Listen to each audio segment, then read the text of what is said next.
Dismissive avoidance, they generally come about when a child is emotionally neglected in home. So they too didn't get emotional attunement, they didn't feel safe, but their environment looked a little bit different. They were often ignored, dismissed, invalidated, criticized, judged.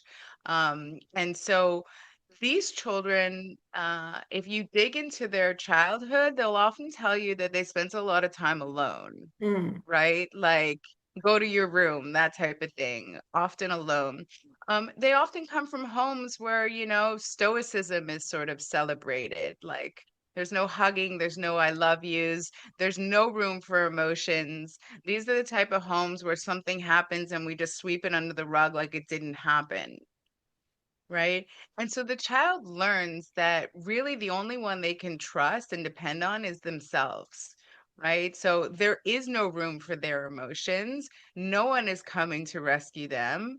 No one is concerned about their emotional state. And so they really repress a lot of their emotions and they build these walls around themselves to protect themselves and their nervous systems. And so as they get older, they generally do very specific things, like they need a lot of alone time.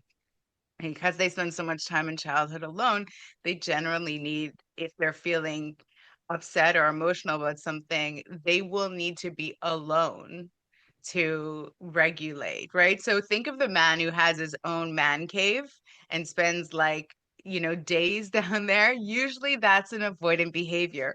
But of course, attachment styles are not gendered, which means that we have women that are avoidant and men that are anxious and so forth. But when these individuals grow up and they get into romantic relationships, it can be very hard for them because it's very hard for them to trust. And it's very hard for them to explore vulnerability because they were taught that that was weakness. So they're very cautious about letting people get emotionally close to them. They have no template for what healthy, safe, emotional love looks like. mm, And so they really struggle in romantic relationships. So they're also, you'll find them in the workplace. They're, the person that usually doesn't volunteer to be a part of a group project. They prefer to do things on their own. They usually live alone. They're very slow to warm up. They might have one or two close friends. They're not overly social, um, although they can be very, very charming, right? So, yeah, this is, and the interesting thing is from a romantic context is that usually these two people, the avoidant and the anxious attacher, they tend to date each other. And mm, so, and wow. so yeah, and so it's not a good pairing.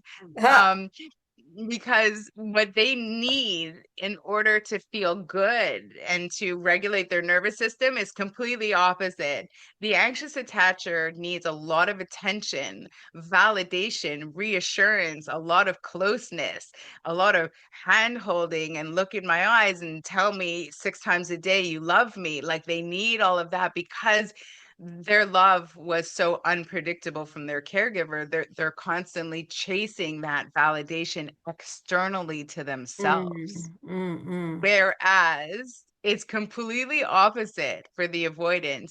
The avoidant really doesn't want to be burdened by someone else's emotional sort of, landscape. They learned, I had to deal with everything on my own. So you deal with your things. And when you're feeling better, come to me. We'll hang out. And you do your thing, and I'll do mine. So they're not a great pairing. Although I've worked with plenty of couples, and once you become aware of these patterns, like you said earlier, we absolutely can change them. yeah. Wow. Well, that's very helpful.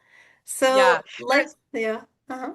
I'm so sorry. There's one final category. I don't Okay. want to ever leave out the last category. This is that fourth style that we talked about, the fearful avoidance. Uh-huh. They've got a mixture of things. They've got some avoidant tendencies and some anxious tendencies. I myself grew up as a fearful avoidant. So it's only about 7 to 10% of our population.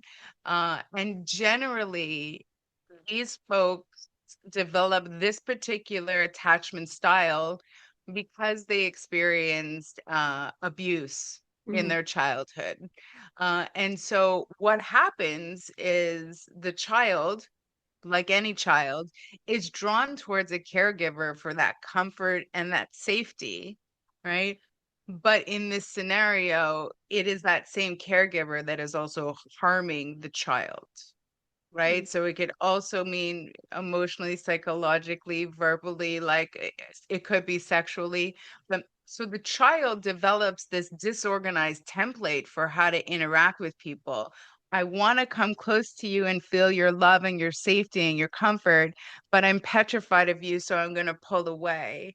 And so they grow up into what we call romantically as the hot and the cold partner. So they come close, they back away. They come close, they back away. I don't know if you've known any people like this in your life. no, I can't think of anyone right this minute. No. Okay, that's fair. Usually people will say, "Oh yeah, I dated someone like that." Right?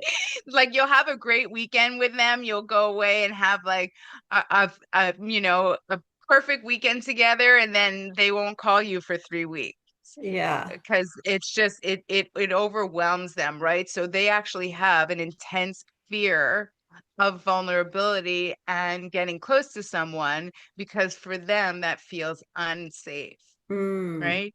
Again, interesting. all in this subconscious patterning. Yeah.